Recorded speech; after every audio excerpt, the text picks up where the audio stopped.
చైతన్య రథం ప్రేక్షకులకు స్వాగతం, నమస్కారం. ఓబులాపురం గనుల తవ్వకంలో నిన్న సిబిఐ కోర్టు తీర్పిచ్చిన సంగతి తెలిసిందే. గాలి జనార్దన్ రెడ్డికి శిక్ష పడిన సంగతి కూడా తెలిసిందే. గాలి జనార్దన్తో పాటు గాలి జనార్దన్ రెడ్డి ఆత్మీయుడు, సోదరుడు జగన్మోహన్ రెడ్డి కూడా శిక్ష పడే అవకాశం ఉందా? ఆ గనుల భూకంపం ఏంటి, దాని పరిస్థితి ఏంటి? దీని మీద కొన్ని వివరాలు తెలిసిన ప్రయత్నం చేద్దాం. మనతో పాటు సీనియర్ జర్నలిస్ట్ డి శ్రీనివాసరావు ఉన్నారు. వారిని అడిగి మరిన్ని విశేషాలు తెలుసుకుందాం. సార్ నమస్తే. నమస్తే. గనుల కేసులో, అక్రమ తవ్వకాల కేసులో గాలి జనార్దన్ రెడ్డికి శిక్ష పడింది. గాలి జనార్దన్ రెడ్డికి జగన్మోహన్ రెడ్డికి ఉన్న అనుబంధం రీత్యా జగన్ రెడ్డి కూడా ఈ కేసులో ఎదుర్కొనే అవకాశం ఉందా, శిక్ష పడే అవకాశం ఉందా? అంటే ఇవాళ గాలి జనార్దన్ రెడ్డి వేరు, జగన్మోహన్ రెడ్డి వేరు కాదు, సయామీ కమలలే. అంటే ఇప్పుడు మనం చూసాం, ఏది వాళ్ళని వేరు చేయలేము, నాట్ ఇన్సెపరబుల్. ఎందుకని ఇద్దరిది కూడా వాళ్ళ సోదర బంధం కాదు. ఇప్పుడు మీరు అంటున్నారు ఏది జనార్దన్ రెడ్డికి శిక్ష పడింది, జగన్మోహన్ రెడ్డికి పడుద్దా లేదా? ఎందుకంటే ఆ సొమ్ము జగన్మోహన్ రెడ్డికి చేరింది, అనేక రకాలుగా చేరింది. అటు తండ్రి రాజశేఖర రెడ్డి బతికుండగా వాళ్ళ సాక్షి మీడియా, ఇవాళ ఈ జగతి పబ్లికేషన్స్, ఇందిరా టెలివిజన్ పెట్టారంటే అది ఎవరి సొమ్ము? ఆ రోజు గాలి జనార్దన్ రెడ్డి పెట్టుబడిగా పెట్టిన 120 కోట్లు. ఇప్పుడు ఓఎంసీ నుంచి ఆ సొమ్ము నీకు రెడ్ గోల్డ్ ద్వారా, ఆర్ఆర్ గ్లోబల్ నుంచి ఇక్కడికి వచ్చాయని మనీ ట్రయల్. ఆ రోజు ఉన్నటువంటి సజ్జల రామకృష్ణారెడ్డి బ్రదర్ చచ్చిపోయినట్టున్నాడు, ఏది ఆ సజ్జల దివాకర్ రెడ్డి, ఆ రెడ్ గోల్డ్ లేకపోతే ఆర్ఆర్ గ్లోబల్. ఎలా వచ్చింది ఆ సంపద? ఇనప ఖనిజం ఇవాళ రాజశేఖర రెడ్డి 68 హెక్టార్లు కొట్టుకోమన్నాడు. గాలి జనార్దన్ రెడ్డి అక్కడ 68 హెక్టార్లలో అది కొట్టడం దేవుడెరుగు. దాంతోపాటు అటు కర్ణాటక బార్డర్ మొత్తం కొట్టేశాడు. ఇప్పుడు మీరు అనుమతి ఇచ్చిన దాంట్లో తవ్వింది కేవలం 40,000 టన్నులే, అనుమతి ఇవ్వని దాంట్లో తవ్వింది 140,000 టన్నులని సిబిఐ రుజువు చేసింది. అంటే అసలు అదేంటి? అది 43,000 కోట్ల స్కామ్. అప్పటి లెక్కల ప్రకారం సిబిఐ ఛార్జ్షీట్లో అది 4,384 కోట్లే చెప్పచ్చు, కానీ దాని పక్కన ఇంకో 0 పెట్టుకోవాలి. ఎందుకంటే చైనాకి ఎక్స్పోర్ట్ చేసిందే 170,000 కోట్లు అంటున్నారు. అతని ఇంట్లో ఇవాళ ఈ వచ్చినటువంటి ఈ సంపద, ఈ నడమంత్రపు సిరి మనం చూసాం. ఏంటి?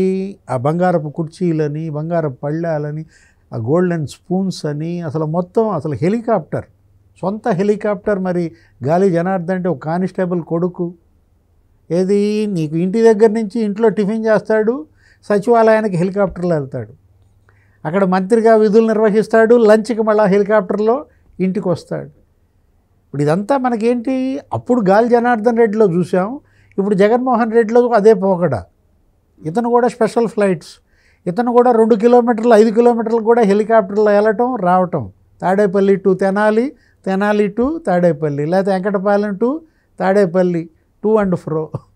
అంటే అదే కాదు, ఏది ఆ ఋషికొండ ప్యాలెస్లో ఏది ఆ బంగారపు కమోడ్లని, లేకపోతే ఆ బాత్ టబ్బులని, ఒక్కోదానికి 36 లక్షలు, ఒకదానికి 15 లక్షలు విలాసాల్లో ఇవాళ కమల సోదరుడే. ఇనప ఖనిజం దోపిడీలో ఇవాళ సోదరుడే.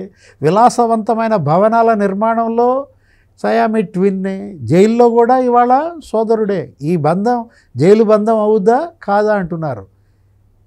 జైలు బంధమే. ఎందుకంటే ఇవాళ సిబిఐ సీజ్ చేసిన 8 లక్షల టన్నుల ఇనప ఖనిజం ఏమైంది?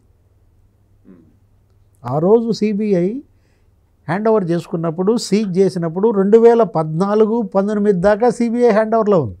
జగన్ సీఎం అయ్యేదాకా సిబిఐ కస్టడీలో ఉన్నటువంటి 8 లక్షల టన్నుల ఇనప ఖనిజం ఎవరు మాయం చేశారు? అంతకుముందు మాయం కానిది జగన్ సీఎం అయినాకే ఎలా మాయమైంది? అంటే ఇప్పుడు ఆ కేసు పడాలా, ఇప్పుడు ఆ నేరం ఇవాళ పడాలా, పడితే కానీ అవి బయటికి రావు. అందులో కాపు రామచంద్రారెడ్డి పాత్ర ఎంత, రామచంద్రారెడ్డి కొడుకు పాత్ర ఎంత, ఆ కొడుకు ఎందుకు మరి సూసైడ్ చేసుకున్నాడు? ఆ రోజు వచ్చి కాపు రామచంద్రారెడ్డి మరి ఆ రోజు రోడ్డు మీద నిలబడి తాడేపల్లి ప్యాలెస్ ఎదురుగా శాపాలు పెట్టడం, నా ఉసురు నీకు తగులుద్దనడం. సిబిఐ జప్తు చేసినటువంటి 10 కోట్ల యంత్రాలు ఏమయ్యాయి? జేసీబీలు, ప్రొక్లైనర్లు. ఆ రోజు గాలి జనార్దన్ రెడ్డి అక్కడ ఇనప ఖనిజం కొట్టేసిందంతా అమ్మేసుకున్నారు. ఎలా మిస్ అయినాయి? వీటన్నిటిపైన విచారణ జరిపించాల్సిన బాధ్యత ఇవాళ కూటమి ప్రభుత్వం పైన ఉందన్నమాట.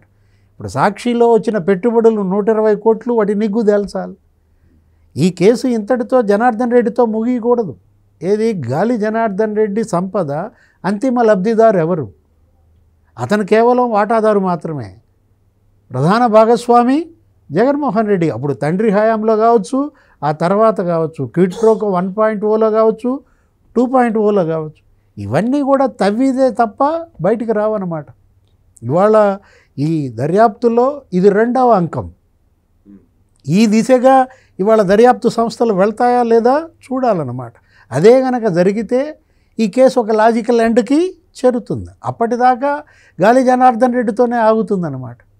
ఇప్పుడు అదే కేసులో మనం చూసాము, ఏది అప్పటి గనుల శాఖ సెక్రటరీ శ్రీలక్ష్మి, ఆమెకేదో స్క్వాష్ పిటిషన్లో కొంత వెసులుబాటు తాత్కాలికంగా కలగొచ్చు. ఈరోజు సుప్రీంకోర్టు 3 నెలల్లో తేల్చమంది. అందులో ఉన్నటువంటి అధికారి విడి రాజగోపాల్కి వాళ్ళ 7 ఏళ్ళు శిక్ష పడింది. అటు ఏసీబీ సెక్షన్ల కింద ఇంకో 4 ఏళ్ళు అదనంగా శిక్ష పడింది. మరి శ్రీలక్ష్మికి కూడా ఆ శిక్ష తప్పదా? అదే శ్రీలక్ష్మిని మళ్ళీ జగన్ సీఎం కాగానే తెచ్చుకోవటం, తన పురపాలక శాఖ తను ముఖ్యమంత్రిగా ఆమెకి స్పెషల్ చీఫ్ సెక్రటరీ హోదా ఇవ్వటం, శ్రీలక్ష్మి జగన్మోహన్ రెడ్డి కలిసి ఈ 5 ఏళ్ళు ఎప్పుడు 2019-24 మధ్య పురపాలక శాఖలో జరిగిన అవినీతి, టీడీఆర్ బాండ్ల కుంభకోణం, 10,000 కోట్ల స్కామ్. అది ఏది ఒక టీడీఆర్ బాండ్సే అన్నమాట. అంటే టీడీఆర్ బాండ్స్ మనం చూసాం తిరుపతిలో భూమన కరుణాకర్ రెడ్డి, భూమన అభినవ్ రెడ్డి ఎలా వాళ్ళు మరి 100 కోట్లు అక్కడ స్వాహా చేశారు. తణుకు మున్సిపాలిటీ ఎంత అండి? కారుమూరి నాగేశ్వరరావు. తణుకు మున్సిపాలిటీలో టీడీఆర్ బాండ్స్ 700 కోట్ల. అరే విశాఖపట్నంలో ఎంవివి సత్యనారాయణ టీడీఆర్ బాండ్స్ ఎలా వచ్చాయి, ఏ రకంగా పొందాడు? అంటే వీటన్నిటిపైన విచారణ జరపాల్సినటువంటి అవసరం ఉందన్నమాట. అంటే జగన్మోహన్ రెడ్డి ముఖ్యమంత్రిగా ఇవాళ 2022లో ఒక ఉత్తర్వులు ఇచ్చాడు. ఏంటి, ఇనప ఖనిజం మళ్ళా అక్కడ ఎందుకు దవ్వుకోకూడదు అని చెప్పి ఓఎంసీకి మళ్ళీ పర్మిషన్ ఇవ్వడానికి అతను సిద్ధమైన పరిస్థితి. ఇంత జరిగినా కూడా అంటే ఓఎంసీ అభ్యర్థించడం ఏంటి, వీళ్ళు మళ్ళా దానికి పర్మిషన్ ఇవ్వడం ఏంటి, దానిపైన సిబిఐ సుప్రీంకోర్టుకి వెళ్ళడం ఏంటి, అక్కడ అమికస్ క్యూరీ కన్నెర్ర చేశాడు. వీళ్ళిద్దరి మధ్య ఉన్న పాత బంధాన్ని బయటపెట్టాడు. ఆ ఆర్డర్ ఆపుకోగలిగారు అప్పటి వరకు. కానీ ఇవాళ కొల్లగొట్టిన ఇనప ఖనిజం ఇప్పుడు అదే వెంట పడుతోంది, అదే తరిమి కొడుతోంది. ఆ రోజు వీళ్ళు కూలగొట్టిన ఆలయం, ఆ సుంకులమ్మ ఆలయం. అంటే సుంకులమ్మ శాపం ఒక గాలి జనార్దన్ రెడ్డికి తగిలిందా, జగన్మోహన్ రెడ్డికి తగలదా? ఎందుకంటే అది గిరిజనుల ఆరాధ్య దేవత. వాళ్ళు కాళ్ళ వెళ్ళబడ్డారు, అమ్మవారి జోలికి వెళ్ళొద్దండి అని ప్రాధేయపడ్డా కూడా దాని కింద గుట్ట కింద ఉన్న ఇనప ఖనిజంపై కన్నేసి ఆ గుడిని ధ్వంసం చేశారు. దాని ఫలితం ఇవాళ గాలి జనార్దన్ రెడ్డి అనుభవిస్తున్నాడు. ఆ సుంకులమ్మ శాపమే కాదు, ఎన్ని వందల మంది చనిపోయారండి వీళ్ళ లారీల కింద పడిపోయి. అక్కడ ఓఎంసీ ఓబులాపురం నుంచి కృష్ణపట్నం పోర్టు దాకా అర్ధరాత్రి అసలు నెల్లూరు జిల్లా మొత్తం రోడ్ల మీద వందల లారీలు, ఆ గుంతలు పడిన రోడ్లు. అది కూడా ఎప్పుడు అర్ధరాత్రి, హై స్పీడ్. అప్పట్లో మనం చూసిన మీడియా కథనాల్లోనే 300 మంది చనిపోయారు, 500 మంది గాయాల పాలయ్యారన్నారు.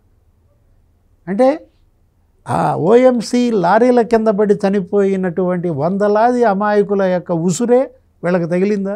గాలి జనార్దన్ రెడ్డి ఒక్కడే జైలుకి వెళ్ళడు, అతనితో పాటు జగన్మోహన్ రెడ్డిని కూడా తీసుకెళ్తాడు. రాసపీనుగా ఒకటే లేస్తుందా ఏదైనా? సరే, ఈ సందర్భంగా ఇప్పుడు నిన్న శిక్షలు పడిన వీళ్ళకి ఈడీ కేసులు ఇప్పుడు స్పీడ్ అయ్యే అవకాశం ఉందంటారా? మొత్తం ఎందుకంటే ఇవాళ సుప్రీంకోర్టు కన్నెర్ర చేస్తారు. కింద కోర్టుల నుంచి, హైకోర్టు నుంచి నీకు సుప్రీంకోర్టు దాకా ఒకటే, అవినీతిని వదిలిపెట్టే ప్రసక్తే లేదు. ఇప్పుడు సోషల్ సైకోలు అంటే వాళ్ళు వేరు, వాళ్ళు ఏదో నోటి దూల, వాళ్ళు ఏదో ఉన్మాదంలో కొన్ని పోస్టులు పెట్టినా వాళ్ళు శిక్ష అనుభవించారు కాబట్టి కొద్దిగా దయతలిచో మార్పు వస్తుందో పశ్చాత్తాపం కలుగుద్దో అని చెప్పి బెయిల్ ఇస్తున్నారు. కానీ వీళ్ళకి బెయిల్ ఇవ్వడానికి కూడా వాళ్ళు సుతరాము అంగీకరించటం లేదు. వాళ్ళ కింద కోర్టు నుంచి సుప్రీంకోర్టు వరకు కూడా అవినీతి పరుల భరతం పడుతున్న నేపథ్యంలో ఎందుకు మీకు ఇదే ఒక ఎగ్జాంపుల్, 15 ఏళ్లుగా రాని తీర్పు గాలి జనార్దన్ రెడ్డి కేసుల్లో ఆల్ ఆఫ్ ఏ సడన్ ఎందుకు వచ్చింది నిన్న? అక్కడే అర్థం కావట్లా ఇవాళ మోడీ ప్రభుత్వం ఈ అవినీతి కుంభకోణాల పైన ఎంత నిక్కచ్చిగా వ్యవహరిస్తోందో. అతను ఎవరైనా కావచ్చు, ఎవరు అతను బీజేపీ వాడు కావచ్చు, ఇప్పుడు అతను గంగావతి ఎమ్మెల్యేగా బీజేపీలో ఉన్నాడు, బీజేపీలో చేరాడు. ఎవరు? ఇదే గాలి జనార్దన్ రెడ్డి. అసలు అతను బీజేపీనే కర్ణాటకలో రూట్ అవుట్ చేయాలని చూశాడు, దానికోసం ఒక పార్టీ కూడా పెట్టాడు. ఏంటి ఆ పార్టీకి ఈ పార్టీకి తేడా ఏముంది? అది బీఎస్ఆర్ కాంగ్రెస్, ఇది వైఎస్ఆర్ కాంగ్రెస్. ఇది యువజన శ్రామిక రైతు కాంగ్రెస్ జగన్మోహన్ రెడ్డిది, బడికర శ్రామిక రైతు కాంగ్రెస్ జనార్దన్ రెడ్డిది. అంటే బిఎస్ఆర్ కాంగ్రెస్ వైఎస్ఆర్ కాంగ్రెస్ రెండు సయామీ ట్విన్సే. ఏది ఇవాళ గాలి జనార్దన్ రెడ్డి వేరు, జగన్మోహన్ రెడ్డి వేరు కాదన్నట్ల నేను. అతనే చెప్పాడు కదా, దేవుడిచ్చిన తమ్ముడు అన్నాడు. నేను పెద్ద కొడుకునైతే రాజశేఖర రెడ్డికి ఇతను చిన్న కొడుకు అన్నాడు. ఈ అవినీతి, ఈ అక్రమార్జన ఇద్దరూ తోడు దొంగలే. ఒక దొంగ జైలుకి వెళ్తే రెండో దొంగ కూడా వరుస. వైఎస్ రాజశేఖర రెడ్డి దత్తపుత్రుడు గాలి జనార్దన్ రెడ్డి సోదరుడు వైఎస్ జగన్మోహన్ రెడ్డి కూడా అరెస్ట్ కాక తప్పదంటూ విశ్లేషించిన శ్రీనివాసరావుకి ధన్యవాదాలు తెలియజేస్తూ నమస్కారం.